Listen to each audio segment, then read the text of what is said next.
Depuis le début du mois de décembre, les médias se sont mis d'accord pour accuser les non-vaccinés de saturer les hôpitaux et en particulier les services de réanimation. La mode est de donner le ratio de 9 personnes hospitalisées sur 10 ne sont pas vaccinées. Nous avons déjà montré dans les deux vidéos précédentes réalisées à partir des rapports de l'ATIH que ni les soins conventionnels des hôpitaux, ni les services de réanimation n'ont jamais été saturés en 2020. C'est encore le cas en 2021. Malgré le fait que nous sommes en période hivernale et donc que les infections respiratoires aiguës habituelles, dont les coronavirus, engendrent des hospitalisations surtout de personnes âgées, il ressort qu'aujourd'hui, d'après les statistiques du ministère de la Santé, en soins critiques, il n'y a que 15% des lits qui sont occupés par des patients catalogués Covid-19. Et parmi eux, la moitié sont des non-vaccinés et la moitié sont des vaccinés. Nous allons donc voir en détail que non, il n'y a toujours rien d'alarmant sur la situation hospitalière en France. Et non, les non-vaccinés ne sont pas responsables de la saturation hospitalière, seuls les choix des politiques le sont.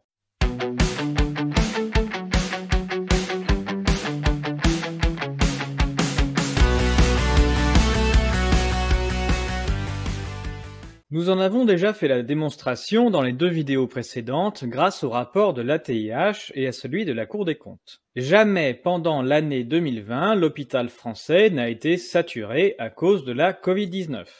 Les patients identifiés Covid-19 n'ont représenté que 2% de l'activité et l'hôpital a été en sous-charge toute l'année.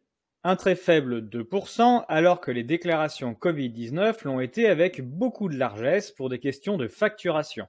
Il est en effet bien plus rentable pour l'hôpital de déclarer un patient comme infectieux plutôt que pour la pathologie pour laquelle il est venu. Même les services de soins critiques ont été sous-utilisés et l'augmentation du recours aux services de réanimation est un trompe-l'œil uniquement dû à la requalification de lits de soins continus en lits de réanimation. Aujourd'hui, chacun peut voir sur le site Géode que 3000 patients sont déclarés Covid-19 et admis en service de soins critiques. D'après les statistiques de Scan Santé, il y a 20 000 lits de soins critiques en France. Donc aujourd'hui, 15% sont utilisés par des patients déclarés Covid-19. On note d'ailleurs que le chiffre de 3 000 mis en avant pour les patients Covid-19 est le nombre de patients en soins critiques, soit l'addition du nombre de patients en service de soins continus, soins intensifs et réanimation. Alors que le nombre mis en avant pour le nombre de lits disponibles est le nombre de lits en réanimation uniquement, donc 6 000 au lieu des 20 000, laissant ainsi croire à une saturation inexistante. Rappelons de plus que depuis presque 2 ans, les seules déclarations des hôpitaux d'infections respiratoires aiguës, les IRA, sont celles de la Covid-19.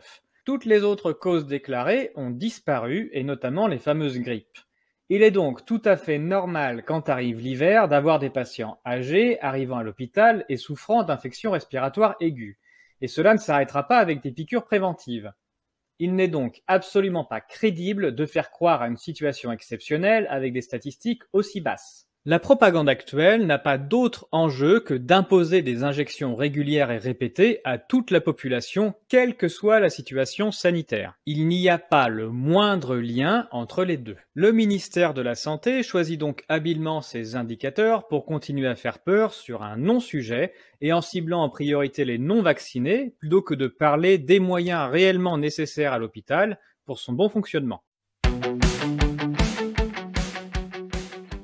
La pression médiatique fait toujours immédiatement suite au communiqué de presse de la Direction de la Recherche, des Études, de l'Évaluation et des Statistiques, l'adresse, du ministère de la Santé. Celui de la mi-novembre avait pour titre « 9 fois plus d'entrées en soins critiques parmi les personnes non vaccinées que parmi celles qui sont complètement vaccinées de 20 ans et plus ». Les médias ont évidemment mal traduit ce titre en faisant croire que 9 personnes sur 10 en soins critiques sont des non vaccinés. Ce qui n'a rien à voir. D'ailleurs, il suffit de lire le communiqué de presse pour le savoir. Chez les personnes complètement vaccinées en revanche, le nombre d'entrées en soins critiques est en augmentation. Il atteint 3 pour 1 million de personnes complètement vaccinées.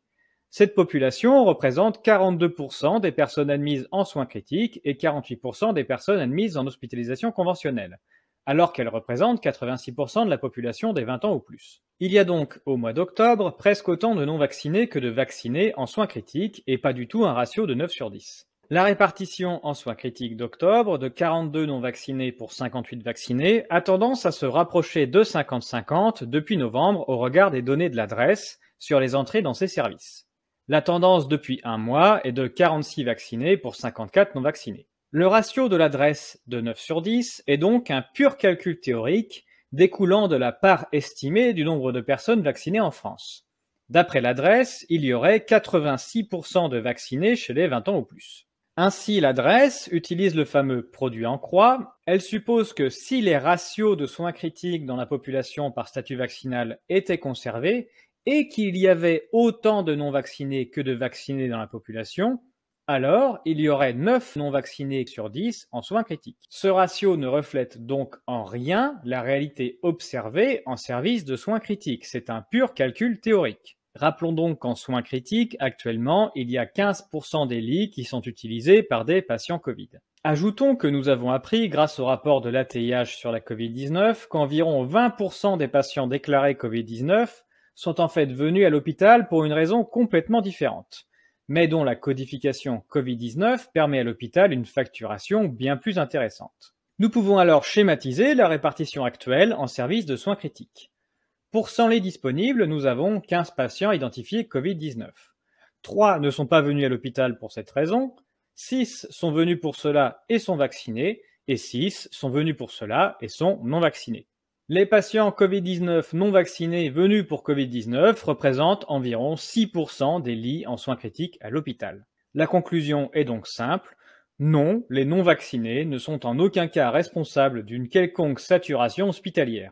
Leur nombre est bien trop faible à l'hôpital pour embouteiller quoi que ce soit. Rappelons que les hôpitaux, et en particulier les services d'urgence en France, étaient en grève de façon quasi continue depuis plusieurs années jusqu'en 2020. Ils dénonçaient le manque de moyens humains, la gestion inhumaine et complètement financière depuis la mise en place de la tarification à l'acte par un certain Jean Castex en 2007. En 2021, rien n'a changé, on a juste supprimé quelques lits supplémentaires et mis à pied des milliers de médecins. Seulement le gouvernement s'est trouvé un bouc émissaire, les non-vaccinés. Et il fait croire que pour gérer les problèmes de l'hôpital, il faut donner des milliards d'euros de nos impôts à des laboratoires pharmaceutiques pour qu'ils nous piquent régulièrement. Ces mêmes labos qui ont des liens financiers très étroits avec ces mêmes politiques et les mêmes experts que l'on voit sur les plateaux télé. La fuite en avant que nous constatons nous mène juste à cette question: jusqu'où peuvent-ils prendre les gens pour des abrutis avant qu'ils ne se réveillent ?